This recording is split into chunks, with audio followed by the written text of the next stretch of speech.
What's going on, guys? MMuniz here. Welcome back to the channel. In today's video, we're going to discuss one of the most important things when it comes to personal finance, and that is your credit score and how to make it stronger. Now, it's crazy to me, but still to this day, people tell me that credit is the enemy, cash is king, never use credit cards. To me, that's just silly, because to be honest, I make thousands of dollars a year just by taking advantage of my higher than normal credit score, and I never pay interest. And I don't see any reason why other people can't do the same. Now, if you don't know already, your credit score is extremely important in your life. It's actually not talked about very often, but when it comes to your credit score, if you're going to buy a house or a home loan, your credit score is going to be the deciding factor on how much money you can borrow, what interest rate you're going to get. You can save tens of thousands, even hundreds of thousands of dollars over your lifetime by getting lower interest rates if you're considered a worthy borrower by the banks. So anything you could do with minimal effort to raise this score and make you a better borrower is going to be helpful to you and your family. And that's what this video is going to be about. A quick disclaimer, I'm not a financial advisor and this video is not financial advice. These are just my opinions. It's up to you guys to do your own research and determine what's best for you and your family. And lastly, as with all of my videos on credit, we do have to go over the golden rule of credit, and that is always pay your bills on time and in full every month. If you do just that, you'll probably have a very good credit score without doing anything else. But let's get into the actual tips right now. So starting with tip number one, you need to know where you stand with your credit score. What is impacting you negatively? And luckily nowadays, there's a lot of easy ways to get this information. And on top of that, it's free. If you have any major banking app or credit card app, you're going to be able to see your credit score and see what's impacting you negatively. They'll even give you tips on how to improve it. Now, if you don't have that or your bank doesn't offer that, then you could also use a free budgeting app called Mint Finance. This is a fantastic free budgeting app that allows you to compile all of your finances into one area and take a look at your net worth, your credits, your debits, all that kind of stuff. It's a really good way to see where your money's going. No, I'm not sponsored by them. I just think it's a fantastic app. But let's take a look at what credit score is actually made of. So what we have here is a nice little pie chart of what makes up our credit score or FICO score. It's going to be broken down into 5 pieces. And the largest piece of this is going to be your payment history. So this is those on-time payments in full every month. Technically, you only need to make a minimum payment, but we're going to disregard that. The next biggest piece is 30%, and that's going to be the amount owed. So what is your credit utilization? Do you have $100,000 in available credit? And are you currently using $90,000 or 90%? I certainly hope not. We want to keep that number below 10% of your available credit. Now, the third piece is going to be the length of credit history. So how long have you had certain credit cards, or how long have you had your home mortgage? Stuff like that. The last 20% is going to be how many hard inquiries you've had, and also your mix of credit. So do you have auto loans, home loans, school loans, that kind of stuff? And how often are you applying for new credit? The more often you apply for new credit, that's going to negatively impact your score. And the way this credit pie chart is made up of is going to lead us into tip number 2. So tip number 2 is going to deal with payment history, that 35% of our credit score. If you are new, maybe you're really young, you haven't gotten a credit card yet, you have a couple options. You can get a secured credit card. You could become an authorized user or even a co-signer on something like an auto loan. It's something my parents offered to do for me back when I was younger. The only thing you got to keep in mind is you need to make sure that if you're becoming an authorized user or co-signing on a loan, you have to make sure the person you're teaming up with is a responsible borrower as well. Now, in my case, my family always preached strong financial habits and credit habits throughout my entire life, so that wasn't an issue.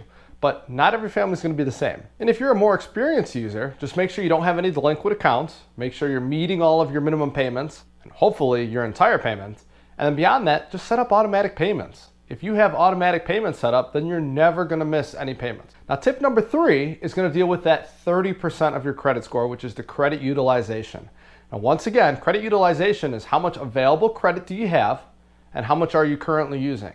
Now, for easy math, let's just say you're a new borrower. You have a $1,000 credit card maximum, and you only have that one credit card. You just got it. Every single month, you got to buy groceries, and you're spending $600 a month on groceries because in 2022, everything's crazy expensive. Well, you have a couple options. You don't want to let your statement close saying that you have used $600 out of $1,000. That would be 60% credit utilization. We need that number to be below 10%. So every single week that you buy your groceries, maybe it's $150, $200, as soon as it appears on your credit card, you can pay it off. You do not need to wait until the statement date. You can pay off your balances ahead of time. And this applies to even the experienced credit user. If you're, maybe you're a new homeowner and you're buying a new hot tub and it's going to cost you $10,000 and you only have $20,000 of available credit.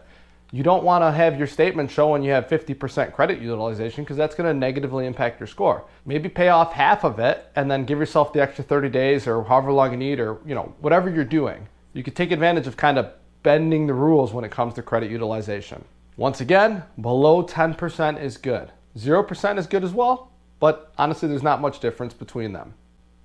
Now, tip number 4 is keep in mind length of credit card history. Some people will tell you, oh, if you're not going to use that credit card, cancel it.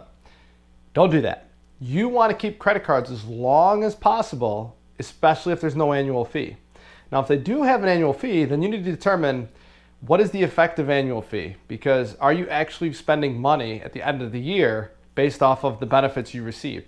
So if there's a credit card that gives you a free hotel stay once a year and it charges you $100 a year and you know that that hotel costs more than $100 and you're going to use it, then effectively you have 0 credit annual fee. So that would be a card that for your situation might work. But that's going to take some time for you guys to figure out if it does fit your needs. Typically, the travel credit cards are going to be the ones with the annual fees, and the people that travel a lot are going to be able to take advantage of that. If you're using loyalty programs, transferring points, that kind of stuff, then probably you can make annual fees work. But even some basic cashback credit cards like the Amex Blue Cash Preferred, which I've done a video on, and the link is in the description below, that one I feel like the annual fee is overcome by its benefits for almost everybody that would use that card. So once again, make sure you're keeping your credit cards as long as possible unless you have to get rid of them because it's actually costing you money. That will help improve your score by increasing the age of your credit. Now, tip number 5 is going to deal with new credit or hard inquiries. Typically, anything 4 or less per every 2 years is going to be considered a good rating when it comes to your credit score. So if you're applying for 3 credit cards a year and getting 6 new credit cards, that's going to be 6 hard inquiries, which is going to negatively impact your score. Now, it's not going to be as bad as missing a payment or something like that, but it is still something to be mindful of, and it does add up. My credit score typically fluctuates between a 780 and an 820, and whenever I get a new credit card, it drops like 10 to 20 points.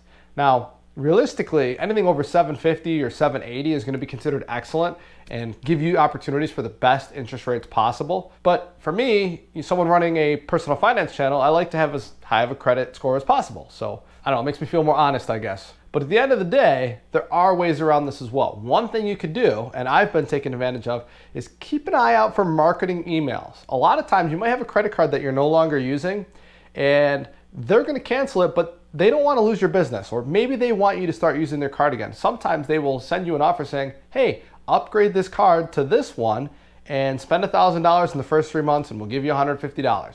We won't check your credit score. You're already pre-approved.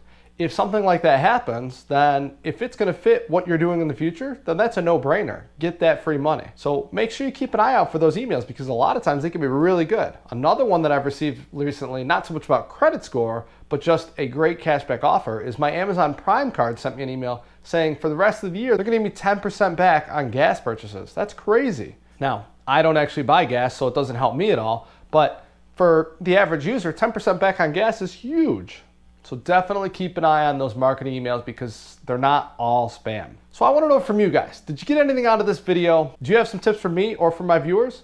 I want to know. Leave them in the comments down below. I do my best to respond to every comment on all of my videos. And if you haven't already, make sure you smash the like button down below, subscribe to the channel. We do weekly videos on anything related to personal finance or fitness. And with that said, I hope to see you guys the next week. Take care.